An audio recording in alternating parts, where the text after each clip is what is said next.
Ya, 3 muslim adalah kaum pagan. Mereka menyembah batu dan melakukan tawaf. Laba-laba menyatakan dengan sebenarnya bahwa saya dengan penuh kesadaran meninggalkan agama Islam dan memeluk agama Kristen Protestan. Shalom Bapak Ibu dan Saudara-saudara yang dikasihi Tuhan Yesus Kristus. Penyesatan memang ada, tetapi cilakalah mereka yang membuat penyesatan itu. Iblis hadir menyerupai domba, tetapi oleh hikmat dan kasih karunia Roh Kudus yang menyertai kita, dari buahnya lah kita boleh mengerti dari pengajaran-pengajaran yang diberikan kepada setiap orang. Kita simak setiap video yang ada dengan membuka hati, membuka mata, dan membuka telinga, supaya kita beroleh pengajaran dan pembelajaran dari setiap apa yang boleh kita simak. Ya, kita doakan supaya besok bagus ya. Oke, kita akan, masuk di sini ya, Islam is paganisme. Muhammad was pagan. Bukan kata saya, tapi kata, ini ya, ini, fakta ini ya. Oke. Karena bahasa Inggris kita terjemahkan dulu ke bahasa Indonesia. Ya, Islam adalah paganisme. Muhammad adalah seorang penyembah berhala. Kemarin kita sudah sampai, kalau nggak salah sudah sampai ke sini ya, sampai ke bukti yang ketiga. Ya, ini yang kedua ya kemarin ya. Ini bukti yang ketiga. Nah, di sini dikatakan bahwa Muslim ini bukti yang ketiga ya dari 12 bukti ya, yang membuktikan ya. 3 Muslim adalah kaum pagan. Mereka menyembah batu dan melakukan tawaf. Apa tuh, perputaran atau perkiraan di sekitarnya. Ini juga ditegaskan di dalam, Sahih Al-Bukhari ya, Sahih Al-Bukhari 4376. Diriwayatkan oleh Abu Raja Al-Utaridi. Kami biasa menyembah batu, ya. Sekali lagi nih, Sahih Al-Bukhari 4376. Diriwayatkan oleh Abu Raja Al-Utaridi. Kami biasa menyembah batu, dan ketika kami menemukan batu yang lebih baik dari yang pertama, kami akan melempar yang pertama. Maksudnya membuang ya, dan mengambil yang terakhir. Tapi jika kami tidak dapat memperolehnya, batu kemudian kita akan mengumpulkan tanah, yaitu tanah dan kemudian membawa seekor domba dan susu domba di atasnya dan melakukan tawaf di sekitarnya. Ketika bulan bulan Rajab tiba, kami biasa menghentikan aksi militer, menyebut bulan ini sebagai bulan penghapus besi, karena kami biasa mencabut dan membuang bagian-bagian besi dari setiap tombak dan anak panah di bulan Rajab. Abu Raja menambahkan, ketika Nabi SAW mengirimkan risalah Allah, aku masih seorang anak laki-laki yang bekerja sebagai pengembala unta keluargaku. Ketika kami mendengar berita tentang kemunculan Nabi, kami lari ke api, yaitu Musailimah al-Kadzdzab. Ya, kemarin udah kayaknya ya. Yang keempat, Islam adalah paganisme. Bukti keempat, haji, umrah, dan tawaf dilakukan pada masa pra-Islam. Allah meminta umat muslim untuk melanjutkan adat pagan ini. Sahih Al-Bukhari 1648, diriwayatkan Asim, aku bertanya kepada Anas bin Malik, apakah dulu kamu tidak suka melakukan tawaf antara Safa dan Marwah? Beliau berkata, iya, seperti halnya upacara-upacara pada masa jahiliyah pra-Islam, hingga Allah menurunkan wahyu sesungguhnya. Kedua gunung As-Safa dan Al-Marwah termasuk simbol-simbol Allah. Oleh karena itu, tidak ada dosa bagi orang yang menunaikan ibadah haji ke Ka'bah atau menunaikan umrah, melakukan tawaf di antara keduanya. Ya, kemudian Sahih Muslim 1240a. Nah, Ibnu Abbas radhiyallahu anhu meriwayatkan bahwa mereka orang-orang Arab pada masa pra-Islam memandang umroh di bulan haji sebagai dosa terbesar di muka bumi. Jadi justru umroh itu di bulan haji itu dosa besar. Maka mereka mengelilingi bulan Muharram dengan safar dan berkata, ketika punggung unta-unta mereka baik-baik saja dan jejak-jejak jika jemaah haji terhapus dari jalan dan bulan safar telah usai, maka umroh akan menjadi diperbolehkan bagi orang yang ingin melaksanakannya. Ketika Rasulullah dan para sahabatnya datang dalam keadaan ikhram untuk melaksanakan haji pada hari keempat Zulhijjah, Rasulullah memerintahkan mereka untuk mengubah keadaan ikhram dari haji menjadi umroh. Itu adalah sesuatu yang tidak terbayangkan bagi mereka. Maka mereka bertanya, ya Rasulullah, apakah ihram itu merupakan kebebasan atau kewajiban sepenuhnya? Kemudian dia berkata, ini adalah kebebasan penuh dari ihram. Sahih Al-Bukhari 4496 diriwayatkan Asim bin Sulaiman. Aku bertanya kepada Anas bin Malik tentang Safa dan Marwah. Anas menjawab, dulu kami menganggap yaitu berkeliling mereka sebagai kebiasaan masa jahiliyah. Jadi ketika Islam datang, kami berhenti mengelilingi mereka. Kemudian Allah menurunkan, sesungguhnya Safa dan Marwah yaitu dua gunung di Mekah, termasuk di antara simbol-simbol Allah. Padahal itu adalah dikatakan sebagai kebiasaan jahiliyah. Ya, justru ketika Islam datang mereka berhenti, tapi Allah justru menurunkan dan memerintahkan supaya Safa dan Marwah yaitu dua gunung, termasuk diantaranya simbol-simbol Allah, maka tidak berbahaya bagi orang yang menunaikan haji di rumah Allah atau menunaikan umroh ambulasi tawaf di antara mereka. Tertulis di surah 2 nomor 158. Bukti kelima, Muhammad adalah seorang pagan. Dia biasa menjaga puasa pagan yang disebut Asyura dan memerintahkan orang-orang yang baru meminta untuk mengamati Asyura juga. Sahih Al-Bukhari 1892 dikisahkan oleh Ibnu Umar. Nabi menjalankan puasa pada tanggal 10 Muharram Asyura dan memerintahkan muslim untuk berpuasa pada hari itu. Tetapi ketika puasa bulan Ramadan diwajibkan, puasa Asyura ditinggalkan. Abdullah tidak biasa berpuasa pada hari itu kecuali kebetulan bertepatan dengan puasa rutinnya. Sahih Al-Bukhari 1893 diriwayatkan oleh Aisyah, suku Quraisy biasa berpuasa pada hari Asyura pada masa pra-Islam dan kemudian Rasul Allah memerintahkan muslim untuk berpuasa pada hari itu sampai puasa pada bulan tersebut. Bulan Ramadan telah ditentukan. Kemudian Nabi bersabda, siapa yang ingin berpuasa pada Asyura boleh berpuasa, dan siapa yang tidak ingin berpuasa berpuasa boleh tidak berpuasa. Sahih Al-Bukhari 3831, Asyura yaitu tanggal 10 Muharram adalah hari di mana suku Quraisy biasa berpuasa pada masa jahiliyah pra-Islam. Nabi juga biasa berpuasa pada hari ini. Maka ketika ia hijrah ke Madinah, ia berpuasa di sana dan memerintahkan umat Islam untuk berpuasa di sana. Ketika puasa Ramadan diwajibkan, maka menjadi pilihan bagi masyarakat untuk berpuasa atau tidak berpuasa pada hari Asyura. 6. Bukti ke-6. Islam adalah paganisme. Idul Fitri atau Idul Adha adalah kebebasan orang pagan pada periode pra-Islam yang dimasukkan Muhammad ke dalam agamanya. Sahih Al-Bukhari 1993 diriwayatkan oleh Abu Hurairah. Dua puasa dan dua jenis jual beli diharamkan. Puasa pada hari Idul Fitri dan Idul Adha adalah dan jenis jual beli yang disebut mula masa dan munabada. Kedua jenis jual beli ini biasa dilakukan pada zaman masa jahiliyah pra-Islam. Mula masa artinya ketika menyentuh sesuatu yang dipajang untuk dijual, maka ia harus membelinya. Munabada artinya bila penjual melemparkan sesuatu kepada Anda, maka Anda harus membeli. Bukti ke-7, Muhammad adalah seorang pagan. Dia biasa mengorbankan hewan untuk berbahaya dan meminta orang yang beriman untuk melanjutkan adat pagan ini dalam Islamnya. Sunan Abi Daud 2830 diriwayatkan oleh Nubasyah.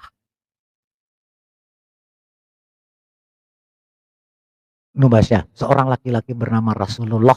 Kami biasa mengorbankan atirah pada masa pra-Islam pada bulan Rajab. Jadi apa yang kamu perintahkan kepada kami? Beliau bersabda, berkorbanlah karena Allah di bulan apapun taat kepada Allah dan yang Maha Tinggi dan memberi makan manusia.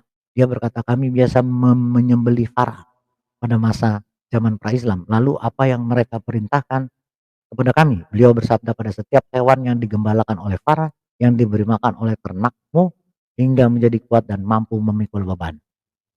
Sunan Abi Daud 2833 diriwayatkan Aisyah, Rasulullah biasa menyembelih kambing dari setiap 50 ekor kambing. Abu Daud berkata, farah artinya bayi unta yang pertama kali lahir bagi orang Arab. Mereka biasa menyembelihnya untuk berhala, kemudian memakannya dan kulitnya dibuang ke pohon. Atira adalah pengorbanan yang dilakukan pada 10 hari pertama bulan Rajab. Miskat Al-Masabih 1477, Abu Hurairah meriwayatkan Nabi SAW bersabda, tidak ada farah dan tidak ada atira. Beliau mengatakan bahwa farah adalah hewan pertama yang dilahirkan oleh mereka yang mereka kurbankan kepada berhala mereka, dan atira dilaksanakan pada bulan Rajab. Ini adalah praktik-praktik penyembah berhala di Arab pra-Islam. Meskipun korban farah telah dihapuskan dalam Islam, namun dikatakan bahwa korban domba atau kambing pada bulan Rajab yang dikenal dengan atira dilanjutkan pada masa-masa awal Islam dan kemudian dihapuskan.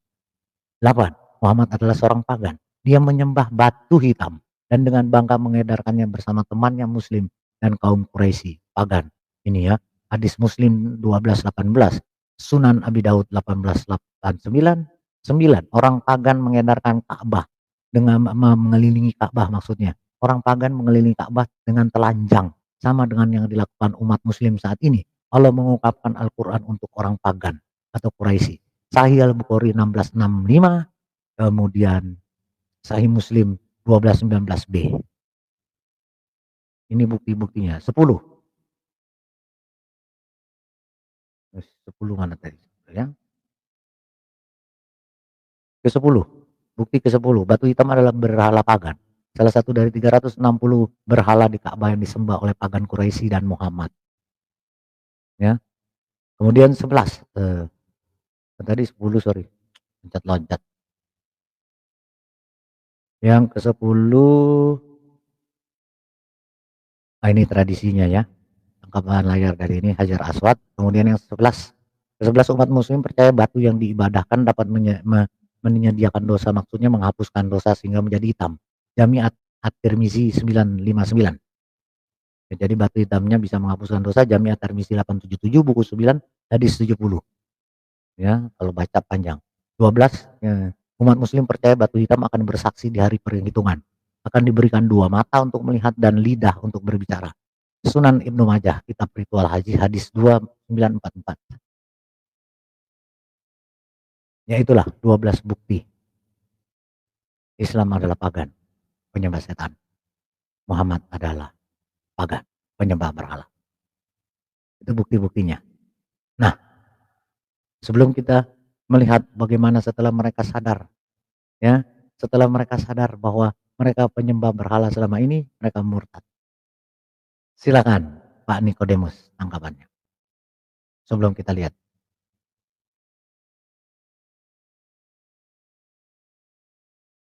Halo? Iya, aku Pak ya? Iya, ini kok ada 2 Pak Nikodemus, yang mana nih Iya, aku keluar sebenarnya? dulu. Aku keluar dulu, nanti masuk lagi Pak. Oh, Ada ini ya. iya, keluar dulu Pak. Iya Pak, supaya tidak kacau. Silakan Pak King David tanggapannya. Ya, terima kasih Pak Lidara. Jelas suara saya Pak Lidara ya.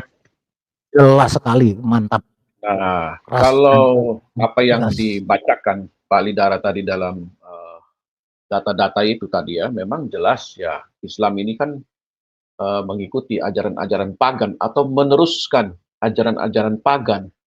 Sebab apa yang dilakukan mereka itu semua sudah ada sebelum Islam datang, itu sudah ada. Seperti mengitari Ka'bah, lempar jumroh dan lain sebagainya, itu sudah ada. Hal berpuasa, melihat hilal pun itu sudah dilakukan oleh orang-orang di pra-Islam. Jadi kalau data ini muncul, dibacakan Pak Lidara data ini, ya itu memang betul bahwa mereka memang penerus daripada ajaran paganisme. Cuman kan mereka kamuflase, bukan Ya, mengada-ngada. bukan mengada-ngada, bukan menghujat, bukan menista, fakta Oh ini. bukan, ini fakta yang dibaca ini kan dari literatur mereka, Pak Lidara begitu. Jadi ya, menurut saya sih nggak bisa mereka hindar lagi Pak Lidara, karena ini sudah betul-betul data dari mereka yang Pak Lidara baca ini memang dari mereka, bukan dari Pak Lidara. Pak Lidara hanya membaca saja, begitu. Ya, lanjut Iya, Pak Lidara. data mereka sendiri kok. Sudah Betul. hadis-hadisnya. Ya, Lanjut Pak oke. Lidara. Itu memang jelas. Oke, Pak Nikodemus silakan.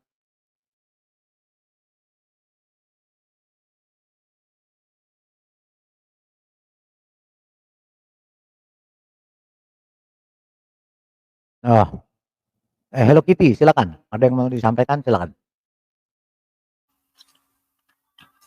Walaupun kita berpendapat sedemikian, tapi mereka nggak sama loh. Mereka bilang bahwa lu itu menista. Harus cium kakinya si JK. Bodoh amat. Emang gue pikirin. Orang itu ada. Ngamuk aja sama itu. Suruh aja dia cium kakinya JK. Itu masa Al-Quran dibuang di selokan dan mogot? Yang bener aja loh. Wah, makanya Oke, kita buktikan. Benar atau tidak? Ya, you duduk diam-diam Hello Kitty ya. Saya akan buktikan. Oke? Ya, jadi kita akan lihat bagaimana mereka sadar. Setelah mereka merasa tertipu mungkin ya dengan penyembahan berhala. Ya, jadi mereka sadar ya. Harusnya sadar, Pak Lidara, harusnya. Ya, memang mereka harus sadar. Akhirnya makanya mereka ini Pak. Ini kita lihat ya. Ya. Mereka ramai-ramai murtad masal.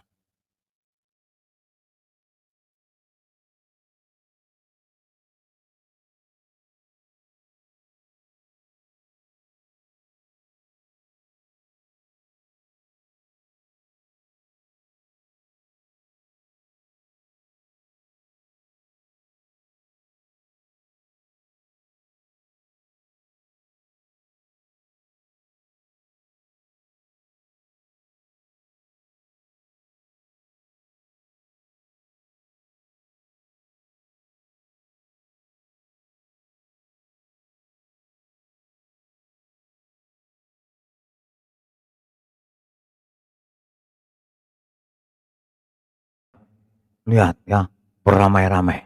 Kita saksikan lagi, masih kita dengarkan mereka murtad.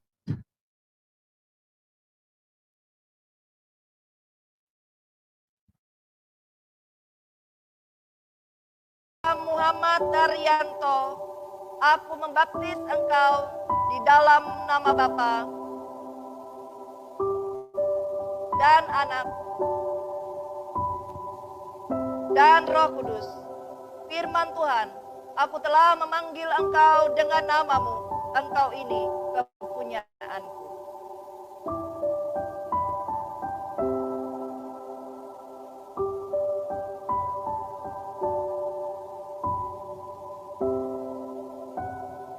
Jemaat terkasih, mari kita bersatu hati di dalam doa.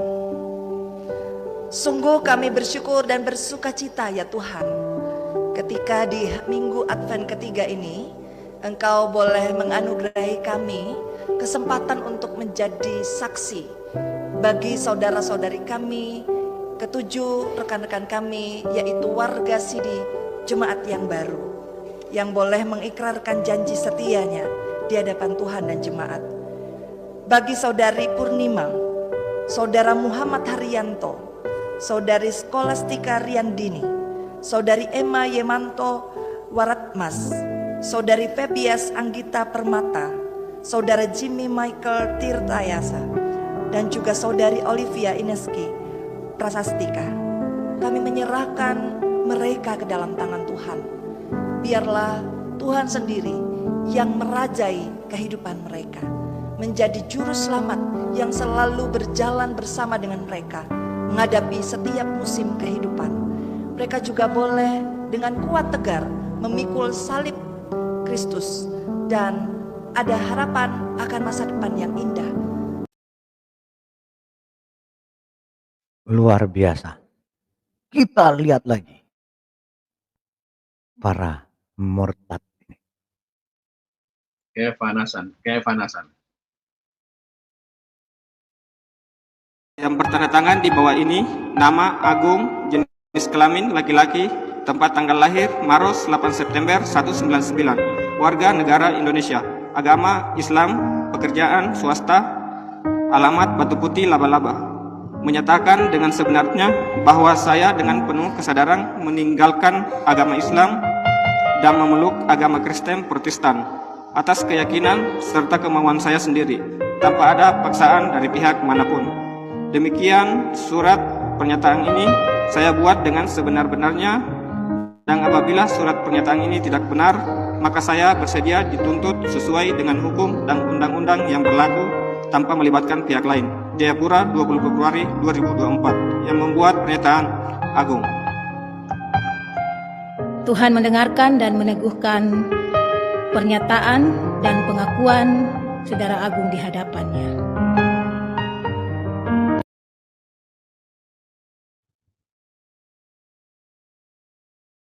keselamatan dalam nabi-nabi lain gitu.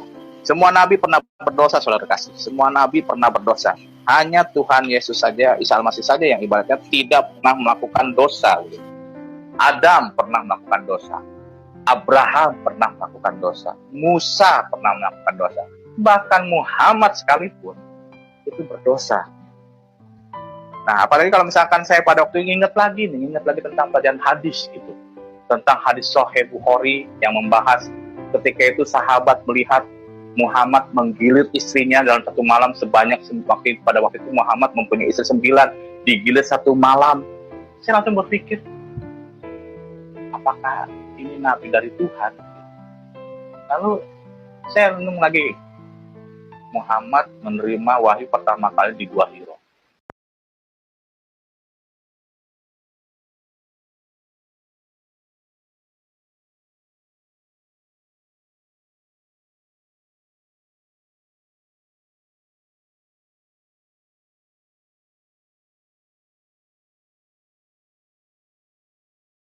Biarkan mereka tersesat, Tuhan.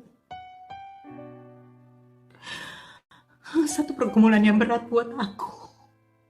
Karena aku bisa mendoakan orang lain. Tapi anakku sendiri, darah dagingku sendiri, bagaimana?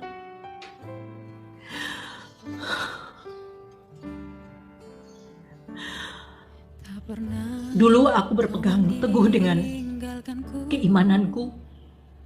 Dan aku selalu reject kalau ada teman yang menginjili aku atau keluargaku. Aku berpegang pada satu ayat dan aku percaya itu.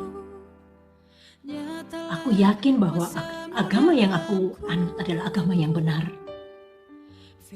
Agama Kristen, betapa bodohnya orang-orang Kristen. Percaya sama Yesus yang manusia biasa. Dan setahu saya apa yang diajarkan Ustaz saya bahwa Al-Quran, Alkitab itu sudah dirubah. Walaupun saya tidak tahu yang aslinya di mana. Saya bukan orang yang percaya pada Yesus. Karena saya berpegang pada satu ayat pendek dalam Al-Quran. Bismillahirrahmanirrahim. Wallahu ahad, Allahu samad, lam yalid wa lam yulad wa lam yakul lahu kufuwan ahad. Allah itu esa, Allah itu satu dan tidak beranak. Bagaimana mungkin Yesus dikatakan Tuhan? Bagaimana Yesus dipercayain sebagai Tuhan sama orang Kristen? Betapa bodohnya orang Kristen. Buktinya dia mati dan disalibkan. Kenapa dia tidak tunjukkan kuasanya kalau dia memang Tuhan? Atau dilepaskan dirinya dari kayu salib itu kalau memang dia Tuhan. Saya tidak percaya, saya bukan orang yang percaya pada Yesus. Maaf, saya bukan orang yang percaya. Tapi hari itu, saya benar-benar takluk di bawah kaki Yesus. Saya percaya bahwa dia Allah yang penuh kuasa. Allah yang berdaulat dan berkuasa penuh atas kehidupan. Dia yang mengendalikan seluruh hidup. Bukan Tuhan yang lain.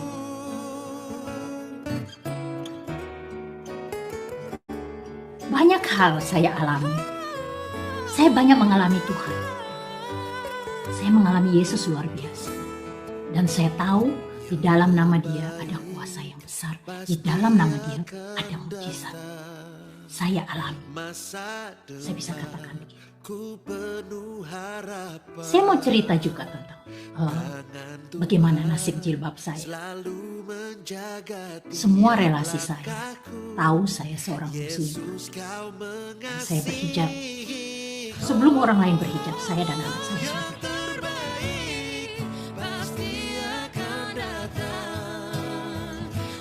Waktu saya memutuskan mengikuti Yesus, saya masuk ke gereja. Itu kalau nggak salah mungkin kejadian itu hari Rabu atau Kamis sore, dan saya memutuskan saya hari Minggu mau ke gereja. Saya ke gereja dengan masih berhijab, dan saya ketika masuk gereja tidak ada satupun orang bertanya, "Hei, kenapa kamu ada di sini orang Muslim?" Atau pastornya bertanya, "Kenapa sih kamu ada di sini?"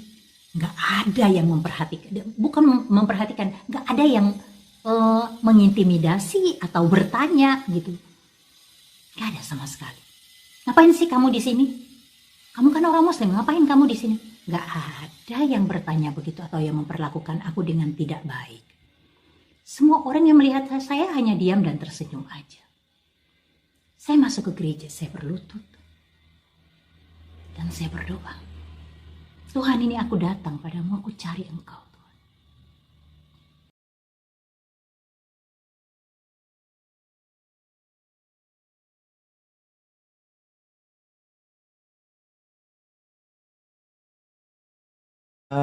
Oke, ya, kita lihat apakah benar Al-Quran dibuang ke selokan. Yuk, kita buktikan. Karena mereka sudah tidak percaya lagi. Kita lihat sebentar ya. Mana?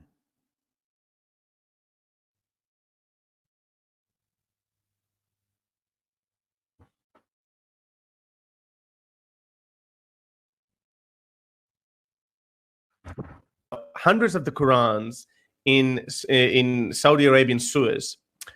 As you can see it here, and I'm not making it up. This is from a Saudi Arabian website. I think it's called Riyadh Gazette, and it's copies of Holy Quran found in the streets, drains in Saudi city. Ya, itu Al-Quran dibuang. Kita lihat lagi yang lain. Dibuang di selokan, di got, comberan.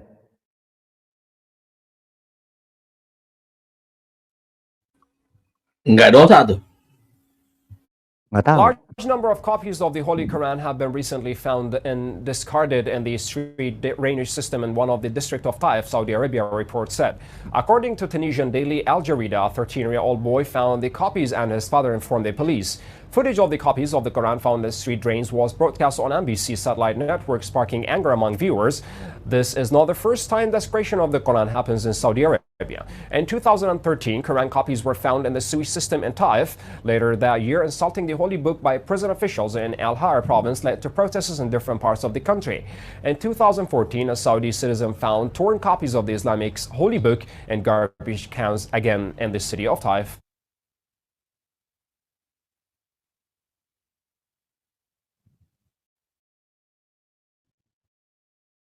A video was released on several social media networks showing the desecration of the Quran in the city of Khaybar, some 160 kilometers to the north of Medina.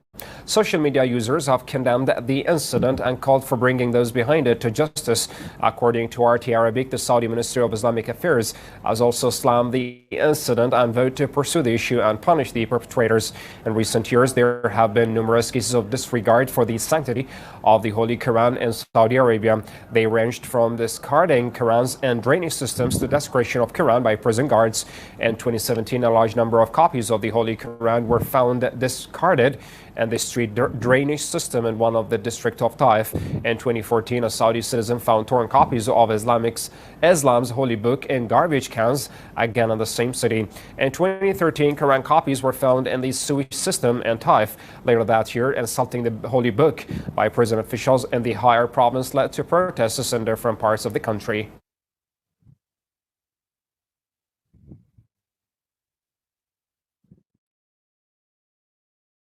Have recorded the statements of 8 individuals in connection with the case where a bag filled with Quran was found in a drain in Jinjang, Kuala Lumpur.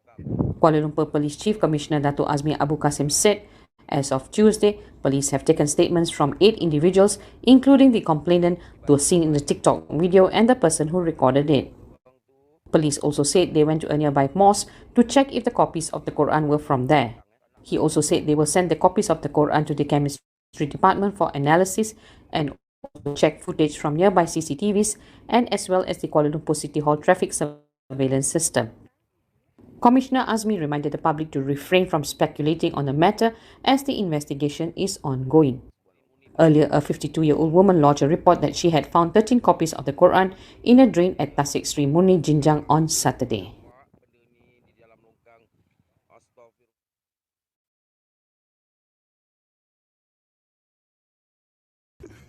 فیروزآباده نگاه کنید لب آبو کلن کتاب قرآن ریختن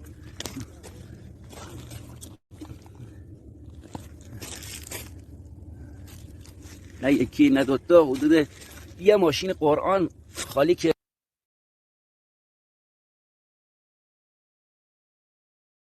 Bagaimana? Hello Kitty? Itu bukan Al-Quran, itu copy of Quran, itu copy katanya. Iya. Kopi susu. Ya. Entah kopi susu, kopi apa, gue juga nggak tahu. Kayaknya Banyak-banyak minum kopi masuk latte. surga katanya. Kopi latte gitu ya. Kopi lato. Kopi latte. Gitu ya. Kopi lato, benar kopi lato. Lato. Ya, Kopi jadi, lato. Banyak minum kopi masuk surga. Palidara. Karena mereka ya. Ya, itu kan Gimana? tentang berhala itu. Kan di kitab Ulangan itu kan ada tentang bulan dan bintang. Jangan beribadah kepadanya dan sujud kepadanya, ada di kitab Ulangan. Nah, tentang ini juga rupa berhala. Itu kan bulan dan bintang itu kan di atas masjid. Itu kan berupa berhala. Lawan itu kan. Itu kan seperti yang dipatungin. Ya, beda lah, ada bedanya. Image-image yang dipatungin itu kan. Itu aja, Pak. Oke. Yang lain silakan pakai tambahannya sebelum kita lihat lagi yang situs-situs yang Ya, lain. kalau saya lihat kan banyak sekali Al-Quran yang dibuang ya. Selokan-selokan itu apa penyebab sampai orang seperti itu? Jelas pasti orang sudah muak. Orang sudah tidak mau lagi membacanya. Kenapa? Di dalamnya memang terdapat banyak kisah-kisah dongeng. Ya kan? Omong kosong. Kisah-kisah dongeng itu banyak di dalamnya, Palidara. Kisah 7 pemuda tertidur dalam gua itu kan abad kedua sudah ada itu di Efesus. Hanya mereka modifikasi aja, kasih seekor anjing dan tahunnya ditambah. Kalau di Efesus tuh aslinya 250 tahun, kalau di mereka 309 tahun.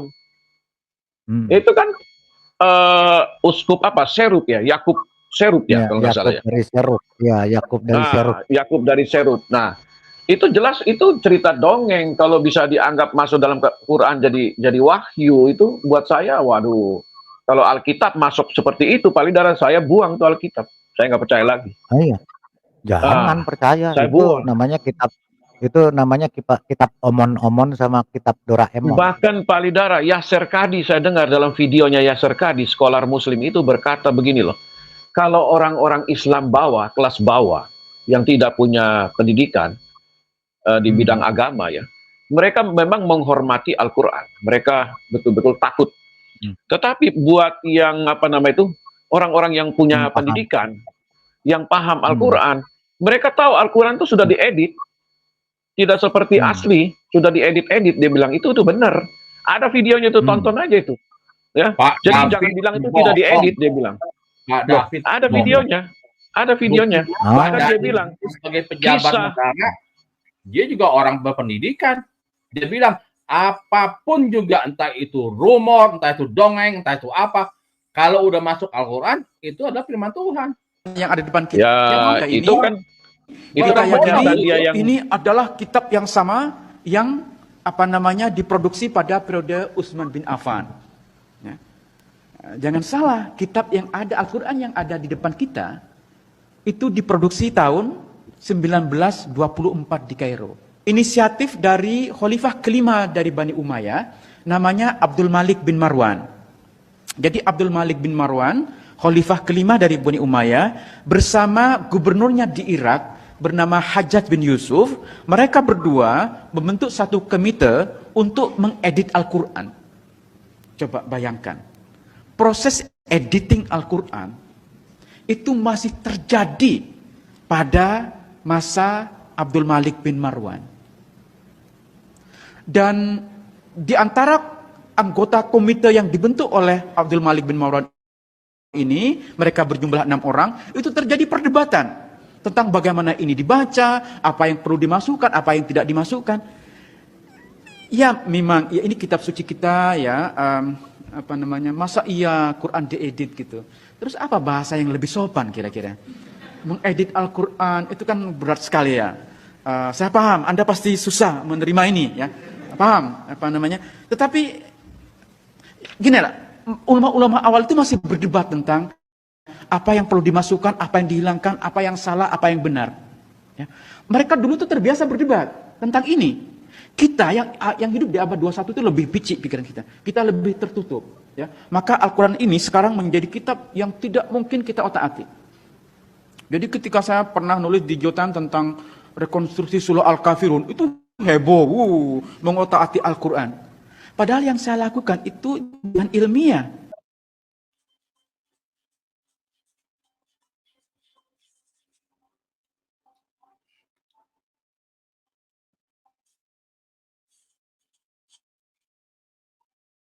Karena yang disampaikan Al-Quran bukan soal kebenaran berarti Al-Quran bohong.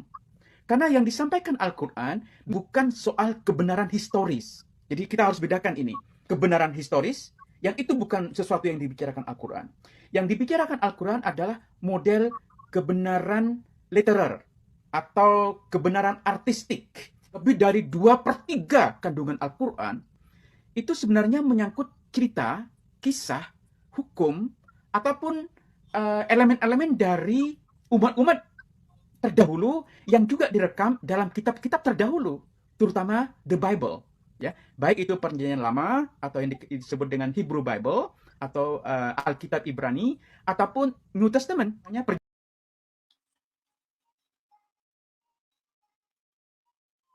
ambiguitas teks kitab suci ini. Nah, ini yang akan kita diskusikan pada malam ini. Pertama, kita ingin mendiskusikan pandangan tradisional, ya, pandangan yang dianut oleh kebanyakan umat Islam dalam memahami ambiguitas teks kitab suci. Jadi sebenarnya para ulama terdahulu itu mengakui adanya ambiguitas ini, ya. Walaupun kaum muslim modern ketika kita mengatakan ada ambiguitas teks kitab suci, ada ambiguitas dalam Al-Quran, ada kontradiksi dalam Al-Quran, kata kontradiksi, ambiguitas atau ambivalensi itu cenderung direspon dengan sangat negatif. Ya. Bagaimana mungkin ya, dalam Al-Quran itu ada kontradiksi? Itu adalah suatu sikap yang tidak tepat kalau kita menganggap dalam Al-Quran itu ada ambiguitas, ada ambivalensi dan seterusnya. Ini sebenarnya pandangan modern. Orang-orang yang terlalu bersemangat dalam beragama. Ya. Para ulama terdahulu itu tidak mempermasalahkan anggapan ada kontradiksi dalam Al-Quran. Karena itu, para ulama terdahulu itu mengajukan solusi terhadap kontradiksi-kontradiksi dalam Al-Quran yang dikenal dalam bahasa Arab dengan istilah ta'arud. Ya. Ada ta'arud, ada perbedaan, ada ambiguitas, ada kontradiksi. Nah, salah satu solusi yang diajukan ulama tradisional adalah dengan membaca Al-Quran itu secara kronologis, yaitu membedakan ayat-ayat dari sudut kapan ayat-ayat itu diturunkan. Maka kemudian kita mengenal bagian dari Al-Quran yang diturunkan di Mekah, yang kita sebut sebagai ayat-ayat Mekah atau surat-surat Mekah, dan ayat-ayat Madinah atau surat-surat Madinah.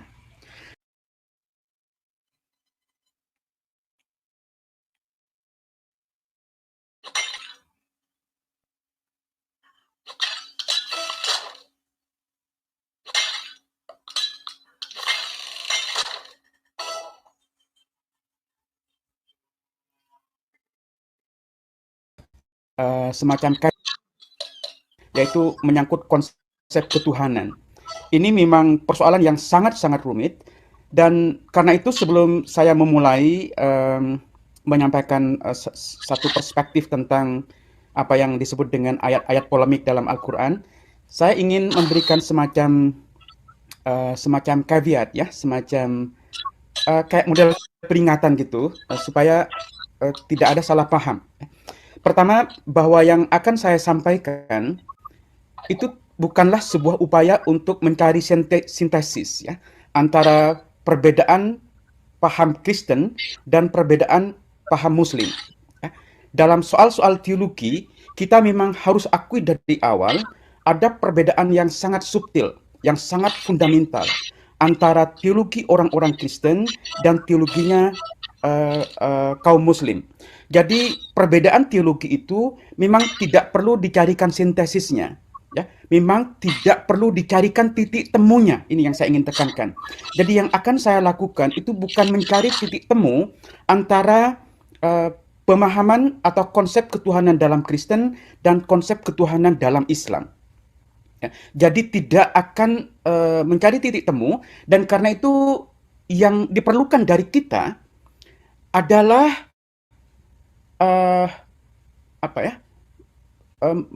lebih memahami konsep ketuhanan di kalangan satu sama lain secara lebih baik.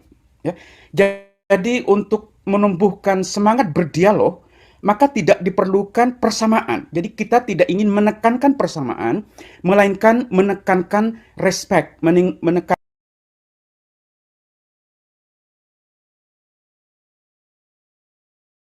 sebenarnya yang juga direkam dalam kitab-kitab terdahulu, terutama the Bible, ya, baik itu lebih dari 2/3 kandungan Al-Quran, itu sebenarnya yang juga direkam dalam kitab-kitab terdahulu, terutama the Bible, ya, baik itu Perjanjian Lama atau yang disebut dengan Hebrew Bible atau Alkitab Ibrani ataupun New Testament, namanya Perjanjian Baru. Bagaimana kita mengetahui konteks kelahiran Al-Quran? Iya, itu semua fakta dan bukti ya. Al-Quran itu. Waduh, Ya, luar biasa. isinya ya pagan penyembah berhala, isinya ngambil dari isi Alkitab, ya 2/3. Betul nggak tadi? Sudah diedit-edit, banyak kontradiksinya, Lengkaplah isinya penderitaannya. polemik semua. Lengkap. Nah, kalau mau baca itu sebenarnya baca buku Doraemon tuh cocok. Buku Doraemon tuh ada kontradiksinya, ada polemiknya, ya kan? Iya. Ada dongeng omong kosongnya, ada itu sama. Mending baca Doraemon lebih enak. Baca Koping Ho. Itu fakta. Itu fakta. Silakan, ada yang mau tanggapi? Silakan. Biasanya Lemerian ini. Pak Ya, Lidara. Ya boleh kasih Lemerian tuh, kalau nggak ngebul dia. Selamat malam semua, salam ngebul. Salam ngebul. Batu. Salam satu batu. Batu tidak bisa beranak, batu tidak bisa diserupakan, batu tidak bisa menjadi apapun. Salam satu batu. Ya, saya mau ngatakan gini, kalau misalnya begitu banyak yang dibuang, itu jangan-jangan satu pesantren yang murtad tuh. Saya kalau di Arab tuh Lemerian, 1 menit ya, saya mau terima kasih untuk Yosua RDM 3, super stikernya luar biasa, Tuhan Yesus memberkati. Lanjut Lemerian. Siapa menyusul lagi? Ayo. Amin. Ya, kalau misalkan begitu banyak, jangan-jangan satu pesantren atau kalau di Arab tuh satu masjid pada murtad semua tuh, murtad massal, jangan-jangan. Karena begitu banyak dikumpulkan. Ada satu masjid di ini, di mana Aljazair, murtad. Masjid-masjidnya sampai masjid-masjidnya sekarang muternya lagu rohani Kristen. Nanti saya putarkan, nanti saya tunjukkan. Lanjut. Jangan, nanti ada yang kepanasan Pak Lidara. Biar aja, mati sana. Matilah kau. Matilah kau. Lanjut. Iya. Lanjut Lemerian. Nah, saya sudah setuju Pak. Tadi ada yang di komentar ngomong benar juga Pak. Jangan-jangan nanti di sana banyak orang pada murtad, terus nanti umatnya diganti dengan nyamuk dan tikus Pak. Karena kan di God itu kan banyak tikus dan nyamuk. Karena kan di Qiyas 6 ayat 38 itu dikatakan bahwa hewan-hewan itu kan juga umatnya Allah. Jadi mungkin nanti mereka yang jadi umatnya Allah, jangan-jangan tikus dan nyamuk nih. Karena mereka jadi membaca Quran kan nih, nyamuk dan tikus di God. Jangan-jangan mereka yang nanti yang bakal menjadi umatnya Allah, menggantikan manusia yang pada murtad Pak. Karena meninggalkan cerita-cerita dongeng gitu. Dan juga tadi kan Simon Siri mengatakan bahwa Quran itu berisi 2/3 dari 2/3-nya itu berasal dari perjanjian baru dan perjanjian lama. Ya kalau misalkan seperti itu Pak, kalau berdasarkan hukum tata negara Pak, itu udah bisa dimaksulkan berarti Quran Pak. Karena udah mencukupi Iya. kuota Pak. Udah bisa dimaksulkan itu Iya. Quran dari Udah harus bisa dibubarkan. Iya, dibubarkan itu bener yang katanya Nabi kemarin Pak, harus dibubarkan Pak Iya. segera Pak. Iya, karena Gitu ya dulu Pak. Lanjut. Oke, si Nabi ini bilang dia akan membubarkan Islam loh, gawat ya. Pak Lidara. Kita lihat dulu sebelum. Ya silakan Pak. Ya, saya tambah dulu sedikit. Kalau Alkitab itu kan ditulis, dikumpulkan selama 1.500 tahun. Kemudian penulisnya kurang lebih 40 penulis. Dengan zaman yang berbeda, orang yang berbeda-beda. Ya. Kemudian dibukukan, dikanonisasi kurang lebih abad kedua atau abad ketiga Masehi ya. Sudah menjadi Alkitab kita. Nah, tiba-tiba 600 tahun setelah Alkitab, 600 tahun setelah Yesus Kristus naik ke surga, sampai 700 tahun, ada kitab yang merangkum kisah yang 1.500 tahun di kita, dirangkum jadi satu. Jadi satu orang menyampaikan katanya tentang Adam, tentang Abraham diganti jadi Ibrahim, tentang Musa, ya. Semua nabi-nabi yang ada di Alkitab kita tuh yang berbeda zaman bisa dirangkum sama seseorang yang namanya Namus, karena pada waktu itu nggak ada yang tahu. Katanya Namus itu hukum lah segala macam. Yang Muhammad ketemu di dalam gua itu dikatakan Namus kan, oleh Waraka bin Naufal. Saya nggak tahu kapan dia berubah menjadi Jibril. Kapan itu berubah menjadi Jibril? Lalu mereka korelasikan Jibril adalah Gabriel. Nah ini kan cocokmologi dari kitab mereka. Padahal penulisan aja dikumpulkan sampai 1.500 tahun Alkitab kita itu. Kenapa ini hanya satu orang menerima dalam katanya secara cicil 23 tahun. Nah sekarang kalau dibilang itu ada di Lauh Mahfudz, Quran itu, lalu dicicil turunkan, dicicil-cicil turun, ya, siapa yang menyaksikannya? Bagaimana cara turunnya? Apakah ada suara lonceng bunyi dia turun terus jadi ayat? Tidak pernah ada di kitabnya orang Ibrani. Orang Israel tidak pernah itu suara lonceng jadi ayat. Nggak pernah, kecuali Tuhan yang berbeda. Nah di sini saja kita melihat proses turunnya wahyu di mereka sama di kita itu langit dan bumi. Jadi bagaimana saya bisa percaya Quran itu adalah firman Tuhan? Jelas bukan. Ya jelas bukan. Itu disadur dari berbagai agama, termasuk dari PL, PB. Tadi sudah diperkuat oleh Profesor Munim Siri. Dia katakan bahwa Al-Quran itu menyadur dari PB dan PL itu 2/3 Pak Lidara.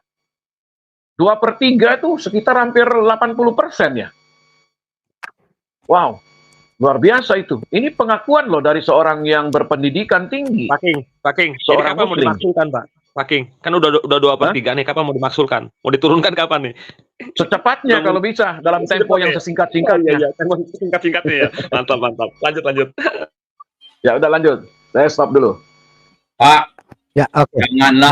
janganlah langsung berbangga hati. Itu si Musa Muiring itu dibayar sama si Udung Bengkok itu. Jadi banyak itu sama si Udung Bengkok. Oh gitu ya. Pasti. Biarin deh. Kan lu tahu Udung Bengkok Ya. aja banyak. Biarin aja dah. Iya, itu mau gua keluarin dokumentasinya dia dibayar sama si Udung Bengkok. Waduh. Ya udah, sekarang kita nggak usah Pak King David yang bubarkan. Lemerian, kita dengar dia akan membubarkan. Si Nabi terakhir ini. Siapa yang bubarin?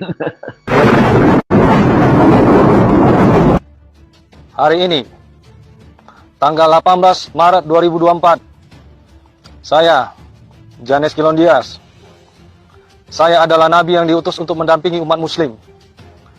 Saya adalah Nabi yang memiliki mukjizat multi super telepati, yaitu di mana penglihatan, pendengaran, pikiran, rasa, dan suara hati saya terhubung secara permanen dengan manusia lainnya. Pada hari ini, setelah melewati proses yang panjang maka tiba saatnya saya harus mengabarkan pada dunia untuk segera membubarkan agama Islam sesuai dengan petunjuk dari Tuhan Yang Maha Esa yang telah kita terima bersama dalam 2 waktu, yaitu berupa wahyu atau firman atau pesan spiritual Maha Esa yang telah kita terima bersama dalam 2 waktu, yaitu hari ini. Setelah melewati proses yang panjang, maka tiba saatnya saya harus mengabarkan pada dunia untuk segera membubarkan agama Islam sesuai dengan petunjuk dari Tuhan Yang Maha Esa. Kapok, dimakzulkan, dibubarkan. Ditunjuk-tunjuk dia dari Tuhan ya. Ini apa? Hebat Ditunjuk ya. oleh Tuhan. Ya, Waduh, hebat ya. ditunjuk hidungnya. Luar biasa. Wah, ini benar-benar hebat ini. Tapi belum terbukti sampai hari ini. Seluruh dunia lagi Pak ya. Kalau diviralkan pakai teks setiap bahasa itu wah gimana ya? Dan sekarang mereka sudah mengikuti ini, Pak King David, teman-teman. Sudah mengikuti perjamuan. Mereka sudah ikut. Iya. Perjamuan Kalau kita kudus. perjamuan kudus meminum darah siapa? Yesus. Darah Yesus, yaitu anggur. Kalau ini Anggur, minum lambang. darah Muhammad. Darah Wih. Muhammad diminum. Waduh. Luar ajaib.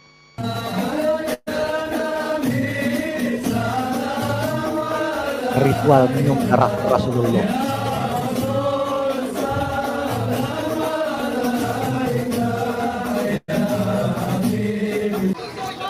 Satu menit lagi. Alhamdulillah, Habib dan saya dan Umi dan adik dan istri telah meminum darah Rasul Sallallahu Alaihi Wasallam sebentar hari. Bismillah, alhamdulillah. Ya. Woy. Mereka juga sudah. Itu darah dapat dari mana? Pali darah? Nggak tahu. Anggur Darah ini. siapa? Aduh. Namanya juga lawak. Kacau. Namanya Lawak-lawak. Mereka sudah Darahnya. minum darah Aduh. Rasul. Oke, Iya, luar takutnya biasa itu ya. darah unta lagi, yang diambil darah unta lagi. Rupanya mereka sudah jadi penyembah Moloch dan jadi vampir. Kacau. Lawak-lawaknya luar biasa nih, gara-gara Limeria nih. Betul lah. Oke, Iron Man, silakan kita dengar Waduh. dulu Iron Man. Silakan Iron Sudah Man. mendarat kali itu, sudah mendarat kali ya. Masih di atas kayaknya. Shalom. Di angkasa. Shalom. Shalom, Pak. Shalom. Saudara. Shalom. Alhamdulillah. Ya, gimana? Sehat-sehat? Puji nunggu ya? Tuhan. Lagi nunggu ya? Gimana? Hah? Jadwal Iya. operasinya. Oh, sudah. Oh, sudah operasi? Sudah. Oh. Lagi recovery. Oh, lagi rehab. Oh. Ya. Nanti bulan depan baru yang kedua. Oke, jadi recovery ya. Ya, lagi recovery. Oke. Ya, Lanjut, silakan. Kalau si Moon in Siri itu profesor mengatakannya dengan hati-hati ya Pak. Dia bilang Iya. Al-Quran itu sudah diedit. Kemungkinan Pak ya kalau misalkan ada orang yang bisa studi lagi ya. Mungkin saat-saat ini Al-Quran itu masih terus dikoreksi Pak. Masih terus diedit kayak kalau menurut saya sih ya. Karena kan tadi dia bilang aja tuh banyak ayat-ayat yang kontradiksi ya. Ada yang banyak yang bertentangan. Juga dia bilang dia mau membahas tentang ayat-ayat yang polemik dalam Quran. Saya rasa mungkin kalangan atas di Saudi Arabia ini sudah mulai mengubah kali ini, membuat Quran yang baru nih. Yang sesuai dengan keadaan zaman gitu loh. Mungkin bisa diterima dengan abad sekarang gitu loh Pak. Menurut saya sih. Ya. Karena kan sudah banyak perubahan yang terjadi di Saudi Arabia. Ya. Banyak sekali perubahan-perubahan di sana yang kita sudah tahu bahwa itu mereka sudah lagi tidak sesuai dengan iman mereka. Banyak tuh. Ya. Mungkin ayat-ayat yang pembantaian atau ayat-ayat yang seram-seram begitu ya. Mungkin diperhalus atau bahasanya atau apa ya. Gitu. Ya. Saya rasa pasti mereka akan mengubah itu ya. Ayat-ayat yang seram-seram Pak. Karena Islam itu kan dia bilang katanya agama yang rahmatan lil alamin gitu loh. Ya, agama damai, agama indah gitu kan. Mana ada lagi kedamaian kalau mereka mau mempersekusi orang-orang yang kelihatannya gitu ya, orang-orang yang bersalah ya Pak ya. Contoh kasus ini kayak pendeta Gilbert gitu ya, yang menyinggung sedikit saja agamanya, itu langsung umat Islam kebakaran jenggot Pak. Ya, katanya mereka mudah memaafkan gitu. Kan tidak. Mereka pasti akan mempersekusi ini pendeta ini. Tapi kalau kita lihat orang-orang Kristen ya, yang kita saksikan itu ya, orang-orang Kristen ini sangat memaafkan ya para begudal-begudal yang menghina-hina gitu loh kekristenan. Ustadz-ustadz yang tidak seharusnya mengutarakan ujaran kebencian gitu ya. Itu mereka dibiarkan Pak, dan orang-orang Kristen tidak ada yang satupun mempermasalahkan karena memang kita mempunyai kasih gitu loh. Ya. Kita diajarkan untuk mengasihi. Mungkin kesalahan-kesalahan itu ya kita anggap kasih. Coba kemarin Pak ada uskup ya yang di Sydney itu ya. Dari gereja ortodoks ya, ketika mereka mengajarkan, dia sedang live gitu ya. Ada seorang anak muda itu dengan pisau di tangannya, dia berusaha menikam ini uskup ya. Dan apa yang dikatakan oleh korban ini Pak, ya mereka memaafkan, ya mereka mengampuni, langsung mereka mengampuni. Kalau kejadian itu berbalik kepada pemuka agama Islam, ya saya katakan Islam, itu belakangnya sama Bang, ya? Belakangnya sama I, tapi beda depannya. Kalau tadi mengampuni, kalau ini mampusi gitu Bang. Iya itu dia. Saya rasa bisa jadi perkedel itu anak, ya. Kalau ada yang berani gitu loh, ada ustadz lagi khotbah, jangankan berani datang ke depan gitu ya. Mungkin mengadakan perdebatan juga langsung itu orang itu jadi perkedel itu, Bang Lemerian, ya. Mana ada kasih di sana? Mana ada pengampunan di sana? Cuma agama-agama yang berkuar-kuar, agama rahmatan lil alamin. Ya lihatlah, kita saksikanlah betapa mereka ini benar yang dikatakan oleh Profesor Muninsiri ini, banyak kontradiksi yang diajarkan di Al-Quran itu, gitu loh. Ya. Gitu. Nah sekarang, dengar ya, kalau kita ingin menerapkan hukum Islam di Indonesia, maka negara ini akan kacau balau. Ya, tidak ada satupun negara yang berhasil, yang sukses, yang menerapkan hukum Islam. Mata ganti mata, gigi ganti gigi. Bahkan dikisahkan bahwa di hadis mereka dikatakan bahwa ada orang yang kedapatan mencuri, mereka dipenggal tangannya, Pak. Satu lagi dia kembali dibebaskan dan datang lagi, tangannya dipenggal, ya, lalu sampai kakinya.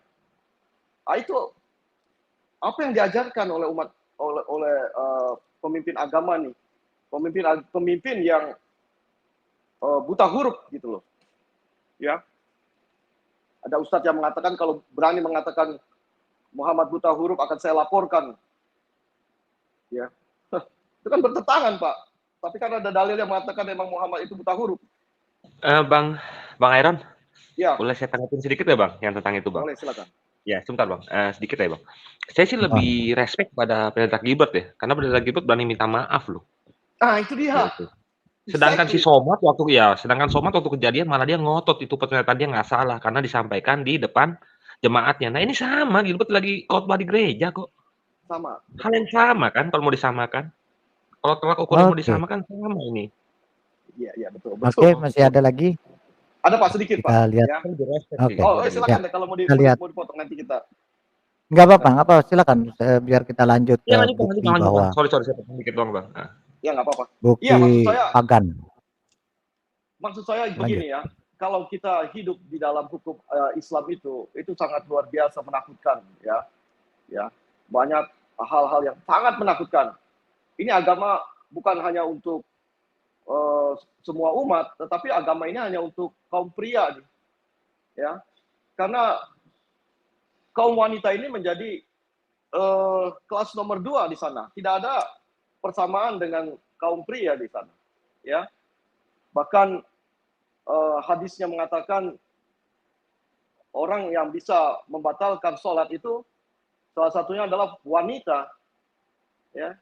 Wanita, bayangkan kalau ibu Anda dianggap sebagai bisa membatalkan sholat, coba pikirkan, apakah itu bukan merendahkan kaum wanita? Tetapi di lain pihak wanita itu disanjung-sanjung di agama Islam itu orang yang mulia begitu kan, maksudnya orang yang ditinggikan gitu loh. Bahkan mereka pun tidak akan disentuh gitu loh ya, kalau bukan sama muhrimnya. Itu kan terlalu berlebihan promosinya gitu loh. Tapi kalau kita melihat di Qur'annya, di hadisnya, bahwa perempuan itu sangat dilecehkan, sangat direndahkan. Bahkan kalau berbuat sedikit kesalahan, bahkan bisa dipukul, bahkan ditaruh di dalam kamar, dikunci sampai mati. Nah itu dia kontradiksi yang Profesor Munin Siri ini katakan, itu memang benar. Ya. Saya perhatikan dari mimik Profesor Munin Siri mengatakan demikian itu dengan gemetar. Karena apa? Dia katakan, untung bukan di Indonesia ya. Kalau di Indonesia dia sudah pisah kepalanya. Ya, bahwa dia sangat hati-hati mencari kata Al-Quran itu sudah diedit. Al-Quran itu sudah direvisi. Dia berusaha mencari kata yang tepat untuk mengatakan maksudnya itu. Ya. Diedit, sama juga dengan dirubah. Meskipun bahasanya dia ingin mencari yang lebih baik gitu. Tapi kita tahu maksudnya. Mereka katakan Al-Quran itu sudah ada dan Allah sudah bisa menjaganya sampai saat ini. Bahkan satu kata pun tidak bisa dirubah. Buktinya tahun 1924 di Mesir sudah dirubah. Itu loh, ya. Ya, dia sangat hati-hati mengatakan demikian karena kalau ada orang Indonesia atau dia berada di Indonesia itu kepala sudah pecah, sudah pisah dari tubuhnya. Ya silakan Pak, dilanjutkan. Baik, kita akan lihat bukti bahwa memang ini adalah Islam adalah pagan. Ini buktinya ya. Saya akan tunjukkan buktinya. Kita lihat buktinya.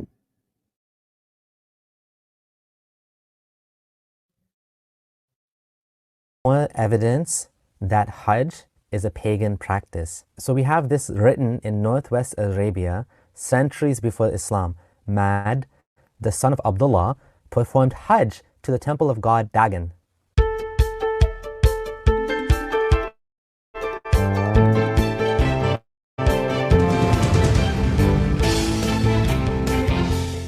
I came across the tweet by Ahmed al-Jalad, epigraphist, philologist, historian of language, ancient Near East and pre-Islamic Arabia.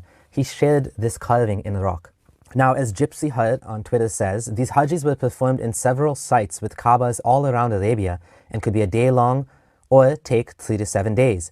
Other than the fact that all other gods besides Allah vanished from the Arabian Peninsula, the faith, liturgy, and religious practices were mostly a continuation of earlier pre-Islamic Arabia.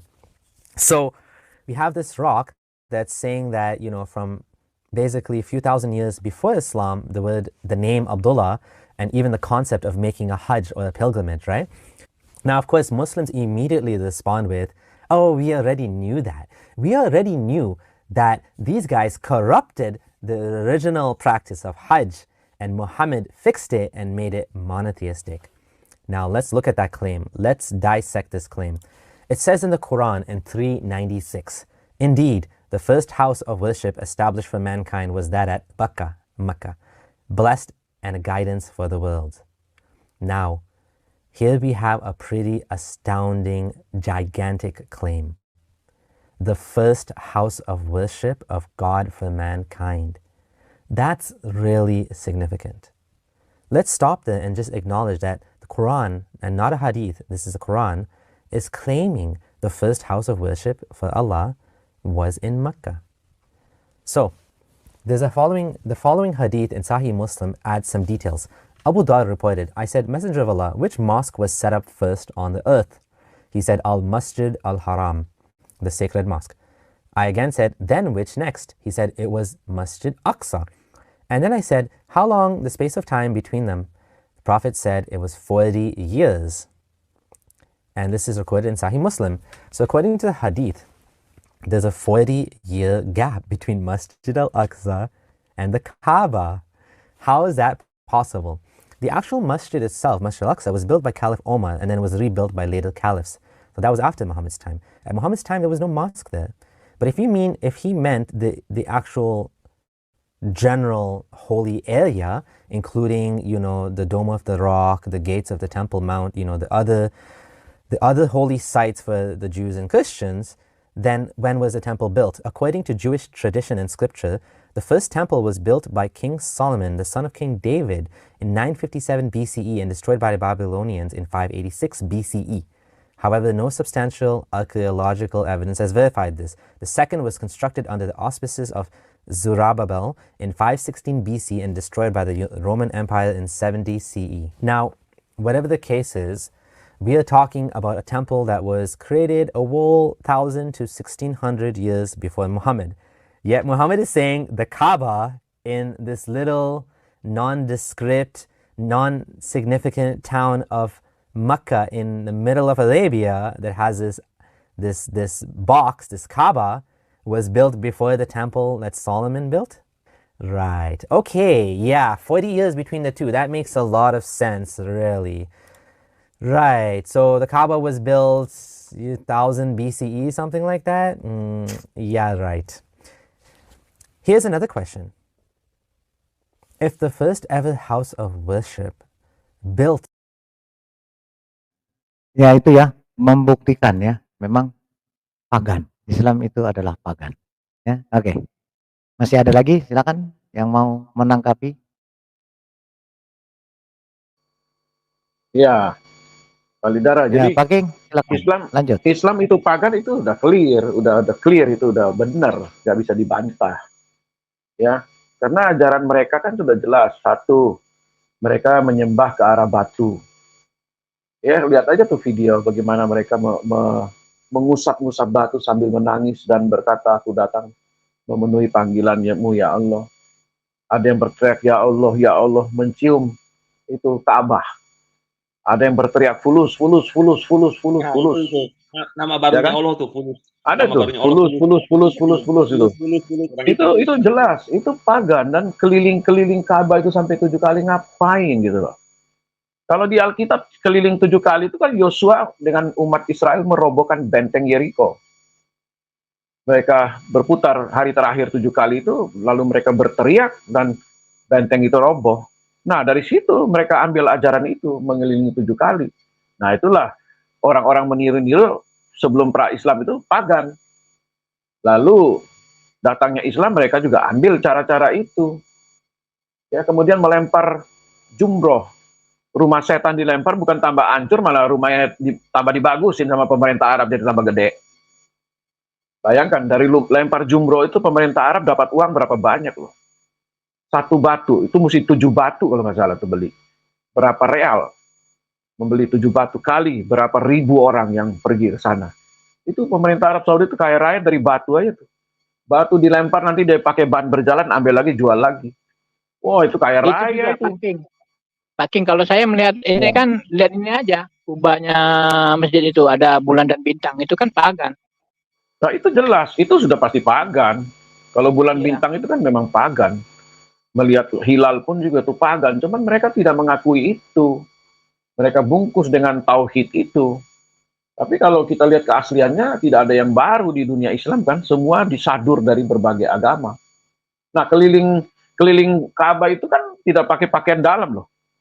Makanya banyak orang yang di sana itu memegang-megang wanita cantik itu dipegang-pegang. Terjadi pelecehan juga di sana. Karena begitu banyak orang, siapa yang mau tahu, siapa yang megang. Apalagi kalau sudah berebut mau cium batu itu, begitu banyak sekali orang itu. Bagaimana ngatasinya itu? Nah, terjadilah hal-hal yang melecehkan itu. Banyak laporan-laporan dulu kan seperti itu. Jadi memang itu kultus pagan sebenarnya. Puasa juga itu kan kultus pagan yang mereka ambil dari mana itu? Ajaran Quraisy ya, pagan Quraisy ya. Mereka juga puasa kalau nggak salah pagan Quraisy bukan 30 atau 40 hari ya, saya lupa itu. Pak Palidara, benar nggak begitu Palidara? 30 atau 40 hari itu. Jadi semua Lafat itu pagan juga Pak King ya. Dia itu 30 pagan hari semua, berapa satu bulan? 30 hari. Ya. Itu jelas melihat hilal segala macam itu kan. Itu jelas itu pagan semua. Jadi yang data-data Palidara buka juga ini dari data mereka sendiri. Palidara membaca dan kita melihat semuanya, ya kita bisa mengatakan benar itu pagan berdasarkan data dari mereka. Cara-cara mereka beribadah juga sudah jelas. Jadi ya udah clear and clean, tinggal mereka mau murtad apa enggak, berani nggak murtad gitu loh. Kalau berani murtad, ayo secepatnya. Mumpung masih hidup, kalau udah mati udah nggak bisa, udah selesai. Gitu Palidara, lanjut. Pak King nggak tahu, Pak King banyak kok yang murtad. Iya. Banyak yang murtad. Iya. Oh, Banyak, cuman kan nggak banyak. disiarin. Kalau mereka kan 1 biji seluruh dunia siarannya. Kalau kita kan jutaan 1 doang yang kita siarin. Banyak. Terbalik, ya. Ini kan udah ini apa Pak? Tidak bukan Iya. Saudi yang Indonesia kan?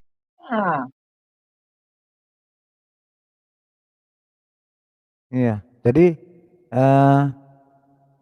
itulah ya, karena mereka sudah mengetahui, akhirnya mereka murtad masal. Karena apa? Karena ya memang sudah tidak bisa dipercaya lagi. Kita dengarkan, kita lihat ya, ada bahkan satu masjid murtad. Ya, gara-gara apa ini ya? Gara-gara itu. Ya itu karena yang di LC pegangan ya. karena mereka merasa selama ini gue ditipu. Selama ini ternyata itu bukan Tuhan, pagan ternyata ya. Akhirnya mereka sadar. Mana ya videonya? Ini kita dengar.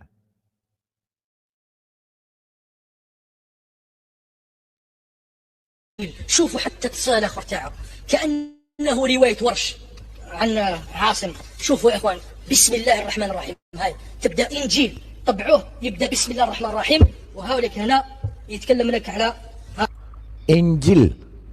Yang dipegang ini Injil dalam bahasa Arab. Injil itu kebenaran ya. Kita lihat satu ini ya, satu عربية. masjid ya. Nah, kita lihat. Nah, nih. Satu masjid masuk Kristen dan dibaptis. Ya. Ini fakta. Aussi dit très efficace, mais pas seulement. Carrément, lorsqu'elles font la ilaha illallah li Muhammad Rasulullah, je dis c'est faux.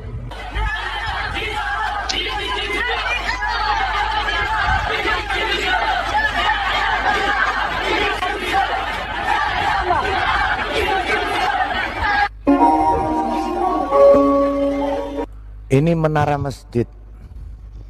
Tidak ada lagi azan. Yang ada lagu Christian songs and worship from mosque. Yang ada adalah lagu rohani dan penyembahan dari masjid ini.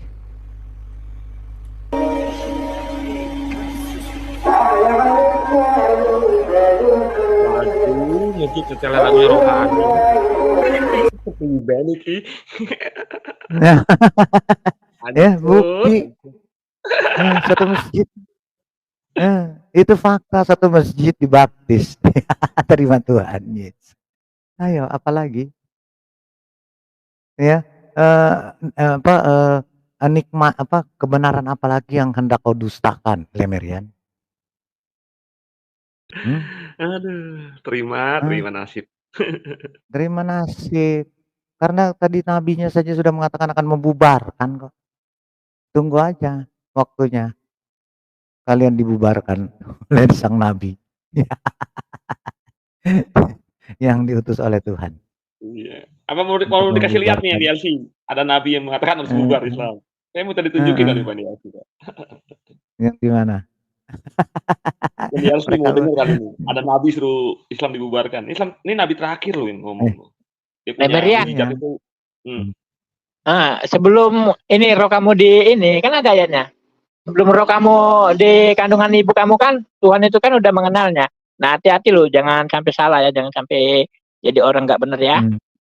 Nah, kita dengarkan lagi yang murtad ini karena merasa ditipu selama ini menyembah setan dan menyembah berhala.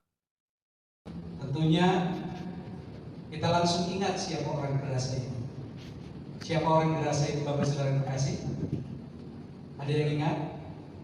Orang gila yang kemasukan setan saking banyaknya maka disebut setan itu legiun, saking banyaknya. Inilah yang berdiri di hadapan Bapak Ibu Saudara yang terkasih. Orang berasa yang dulunya suka marah, suka benci, bahkan suka tersinggung, tapi puji Tuhan, melalui kasih dan kemurahan Tuhan Yesus Kristus, orang gerasa yang dulunya gila sekarang sudah waras seperti Gusti. Perkenalkan, nama saya Ahmad Soleh. Saya dari tim Ipsama yang dinaungi oleh Bapak Pendeta Paul Repi. Kami bergerak penginjilan kepada saudara kita Bani Ismail atau Bani Kedar atau saudara-saudara kita orang Islam. Dan yang berdiri di hadapan saudara adalah berasal dari sana. Tapi puji Tuhan, melalui kasih dan kemurahan dari Tuhan Yesus Kristus, orang gerasa yang tadinya tidak waras, orang gerasa yang tadinya gila, orang gerasa yang tadinya suka marah, suka benci, sekarang orang gerasa yang berdiri di hadapan Bapak Ibu Saudara sudah sembuh dan waras. Artinya sudah nggak galak lagi, udah jinak Bapak Ibu Saudara. Walaupun masih ada jenggotnya, tapi jangan khawatir, yang berdiri di hadapan Bapak Ibu Saudara yang terkasih sudah jinak. Amin. Di sini saya akan bercerita sedikit bagaimana orang gerasa di hadapan. Puji Tuhan. Baik, terima kasih kepada Pak Gembala, Pak Pendeta Sony Manoah dan semua hamba-hamba Tuhan yang ada di Sentani. Ini suatu kehormatan bagi kita, terutama bagi saya pribadi, boleh diizinkan untuk berdiri di hadapan saudara yang terkasih. Sebelum saya perkenalkan, sebenarnya saya tidak layak berdiri di hadapan saudara yang terkasih, tetapi melalui Injil Yohanes 3 ayat 16, begini kata firman di dalam Yohanes 3 ayat 16, li'annaha kadza ahaballahu alam hatta badalabnahul wahid likai liyakhluqu kulla man yu'minu bal takunu lahul hayat bal takunu lahul hayatul abadiyah. Gak ada yang amin? Ini bukan kitab mereka, saudara. Ini Injil Yohanes 3 ayat 16. Yang saya baca ini bukan kitab Bani Kedar, tapi Injil Yohanes 3 ayat 16. Saya mau baca sekali lagi, harus amin sama-sama. Li'annaha kadza ahaballahul alam. Li'annaha kadza ahaballahul alam. Hatta badala ibnahul wahid. Likai liyakhluqu kulla man yu'minu bal takunu lahul hayatul abadiyah.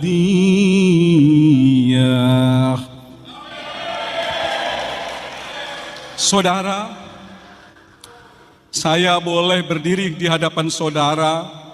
Perkenalkan, nama saya Ahmad Soleh. Ada Ahmad Soleh orang Kristen? Haleluya. Ada? Tidak ada? Buktinya ada di depan saudara sekarang. Ini semua karena anugerah yang Tuhan Yesus nyatakan atas hidup kita. Karena Tuhan Yesus datang bukan untuk satu golongan saja, tapi untuk kita semuanya. Saudara, tadi ayat yang saya bacakan, karena begitu besar kasih Allah akan dunia ini, sehingga ia mengaruniakan anaknya yang tunggal, supaya setiap orang yang percaya tidak binasa, melainkan memperoleh hidup, bal takunu lahul hayatul abadiyah, hidup yang abadi atau hidup yang kekal. Sebelum saya mengenal siapa Tuhan Yesus oleh kasih anugerah yang Ia nyatakan atas hidup kami, sebenarnya posisi kami adalah ada di posisi kebinasaan. Tetapi oleh kuasa darah Tuhan Yesus, sekarang kita semuanya memperoleh anugerah yang harusnya hidup di dalam kebinasaan, memperoleh hidup yang kekal atau hidup yang abadi. A'tona Kolba mahaba waruhul lati la ta'rif aba abi wala fi dolam ulaika fangqadzawa kulubana safang masalu qalbika yasum ya Rabb man ahababana anadho asa jahat dongaruha ngalalil khotimat warida Allah hadha ma'uridu. Berikan pada kami hati yang mengasihi, jiwa-jiwa yang belum mengenal kasih Bapa, mereka yang dalam gelap, mereka yang tersesat, hati kami iba seperti Tuhan beri, taruhlah, menyenangkan hati Tuhan, itu yang kuingini.